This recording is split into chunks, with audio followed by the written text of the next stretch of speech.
Welcome back to Bottomline Africa. Many thanks for staying with us. Now, she is soft-spoken but a tough critic of rising inequality in the world.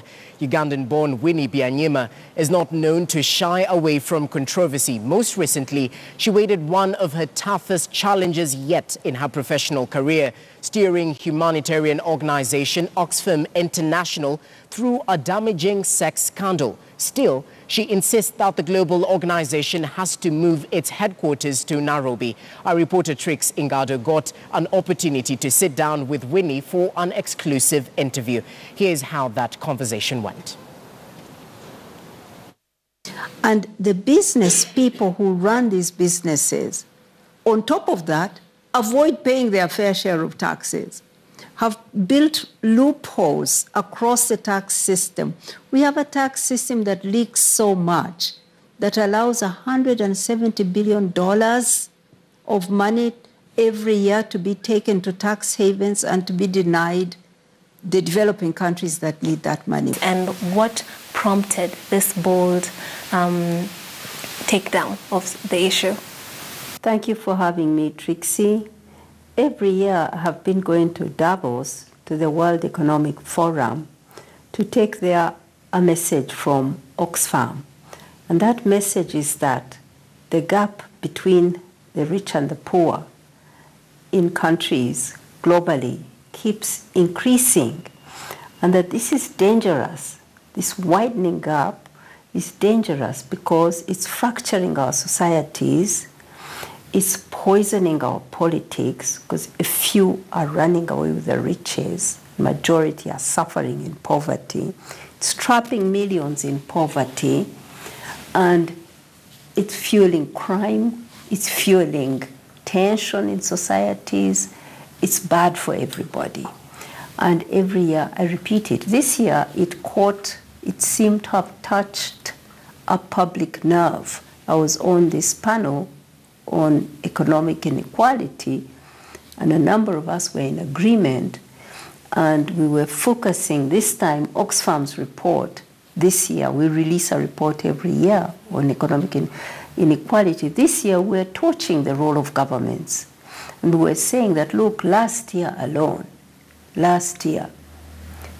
we have a situation where 28 people, top billionaires, own more than half, the bottom half of humanity, 3.8 billion people.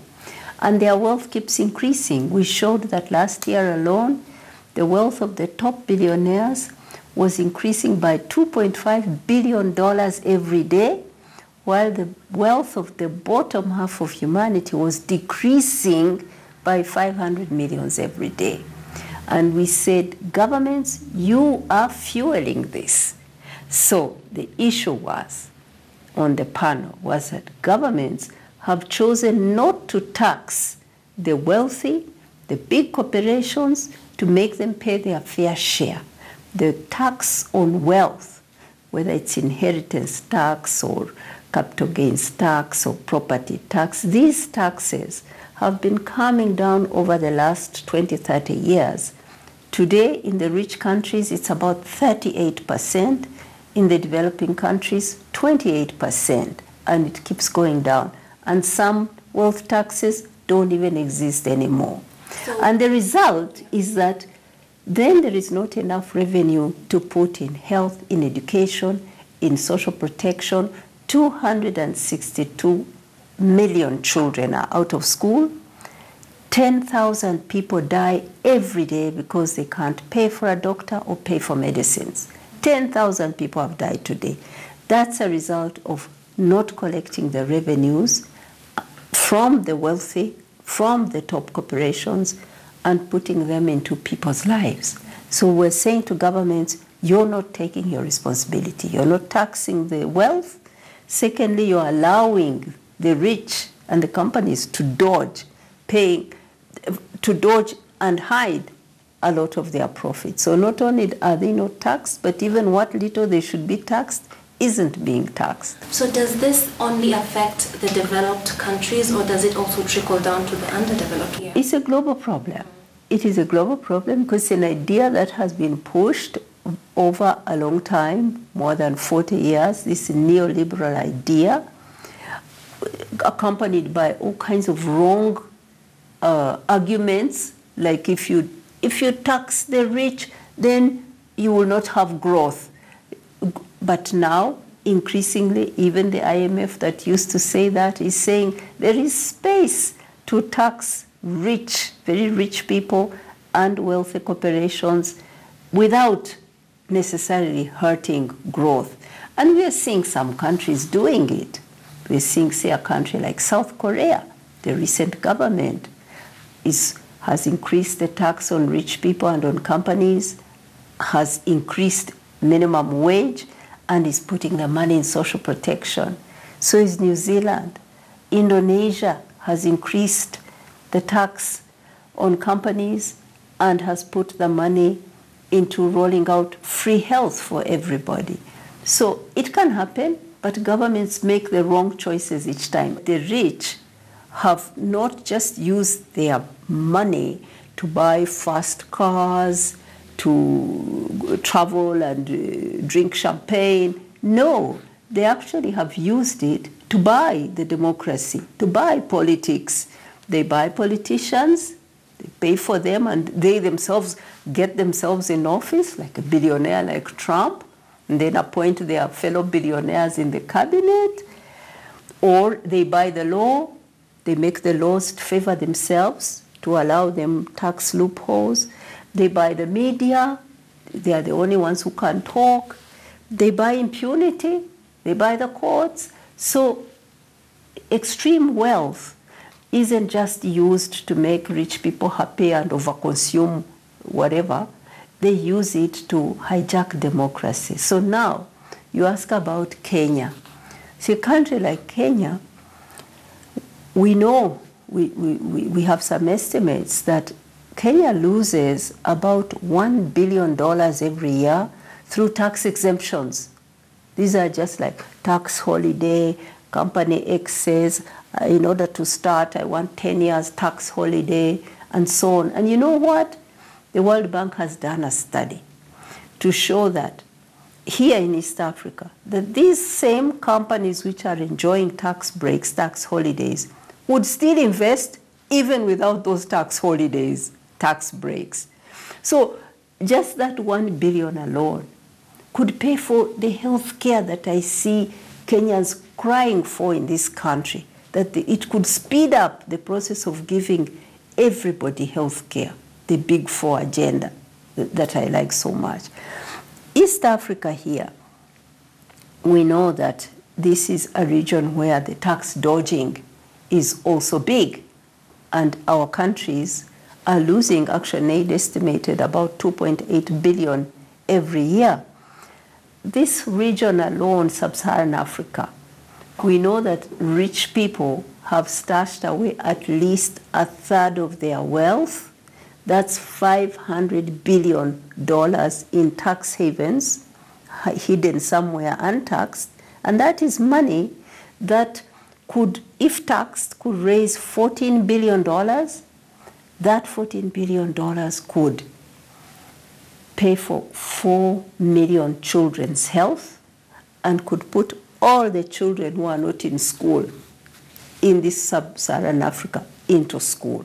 So think of, that is the kind of loss we have. And our leaders can choose to take away those tax exemptions. They can come together and agree to stop this pressure from big companies to race to the bottom on tax. They can come together as African countries. They can call for a global tax reform so that all countries agree to close the loopholes, so no company can play games between one country and another. These are things that are possible. At the end of the day, we find that from statistics, women and children tend to suffer most when it comes to these issues. And it's a question of, if it's not affecting me, perhaps I shouldn't really care about it. Should we change our perception of the whole matter and start thinking about the so-called lesser man, or what would be a common man's solution to this problem? Trixie, you are right. You're so right. There are losers and there are gainers on this question. When the rich don't pay their fair share, and I'm talking about their fair share, because ordinary people are already paying their share. We are taxed. This woman who is selling some things on the road, maize or charcoal, whatever, is paying taxes every time she buys a bottle of water, every time she buys some soap. All her basics are taxed through a consumer tax. But the rich, on their earnings, on their profits, they are hiding them. They are not paying their fair share. So when they don't pay their fair share, we all hurt. Why do we hurt? Well, we don't get enough money for medicine, for people who are sick, for hospitals. We don't get money for the rule of law. We need the rule of law for policemen and for courts. We don't get roads made. We all suffer. But you're right, women, poor women, and girls suffer even more. Why? Because when there's no money for schools, for example, it is a girl who will come out first before the boy in a poor family. So girls will lose out on education before boys. Women will work harder to care for children who are sick, elderly who are sick, disabled who need help, because the government isn't putting money into health care and social protection. Old people. So women will suffer by working more, pulling out of paid work in order to look after families, and girl child will suffer even more. So yes, there are some who will lose more than others. And then again, coming back to Kenya, I found an interesting debate here a couple of months ago. There was a debate about increasing the top tax rate. You know, in 1988 in this country, Kenya, the top tax rate was 66%, around there, 65, 66%. Now it is 30%, because they've been reducing for the top people. So now the government was saying, let's increase it to 35% at least. The government had to quickly take that proposal off the table because of public concerns from the public. Who are the public? It's the rich, refusing just a small increase. Oxfam has estimated that if these super rich could pay just 0.5% more, less than 1% more tax on their wealth, we would have enough money to put all the 262 million children in school, plus health care for more. See? So it's about those at the top colluding with those in government to create an economy which gives them a pass, and then the rest of us suffer. What we are proposing is common sense. It is not ideology. It is not complex. It's not rocket science. What are we saying? We are saying, first, tax progressively.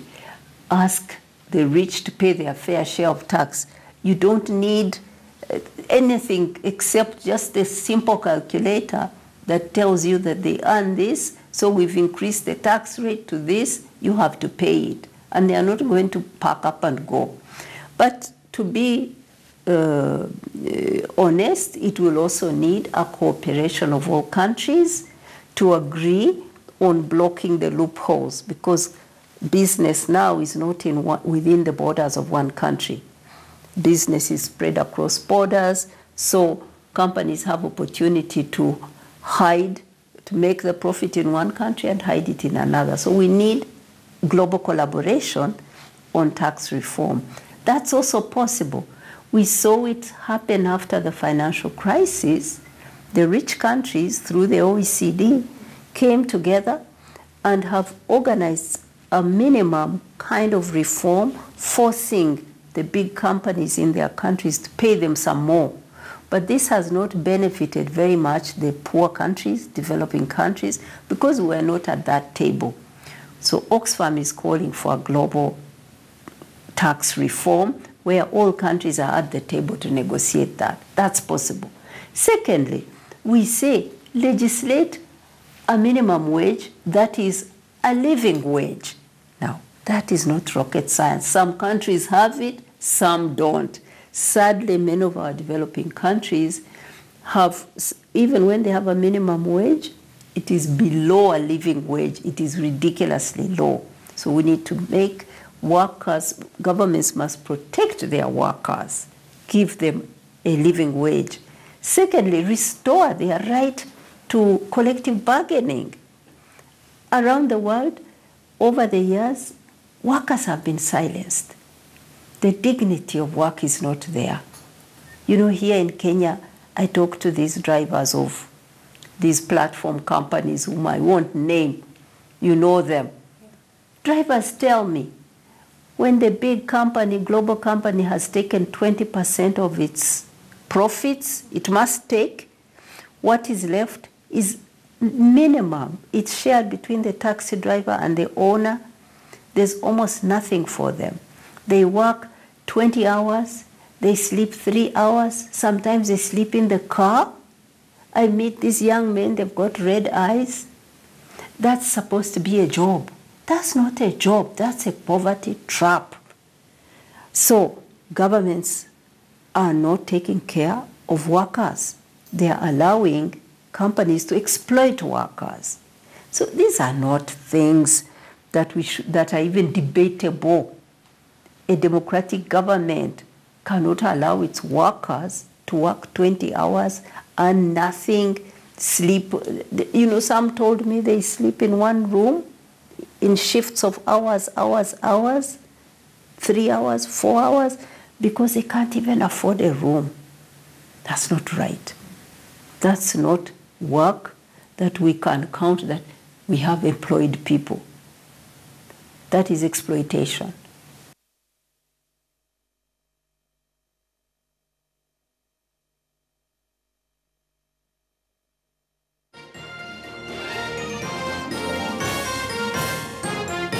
All right, quite an interesting conversation there, touching on inequality and the role of Oxfam International in highlighting the plight of the very poor who are being suppressed by the very rich, actually taking money to tax havens. Very informative conversation right there, led by Trix and obviously featuring Winnie Byanyima. All right, now let's take a look at the images of the day. Now, images of the day today, millions of Hindu pilgrims took to the plunge into sacred rivers at the world's largest religious gathering Monday, led by Ashmead holy men and accompanied by religious chanting on the most auspicious day of the months-long Kumbh Mela festival. Devotees rose at dawn in the northern city of Allahabad to immerse themselves at the confluence of 3 rivers, the Ganges, the Yamuna, and the mythical Saraswati. Hindus believe that bathing in the sacred rivers cleanses them of sin, and Monday's Mauni Amavasya Syan, the moon's day, is considered the holiest of the gigantic 48-day festival that runs until March 4th.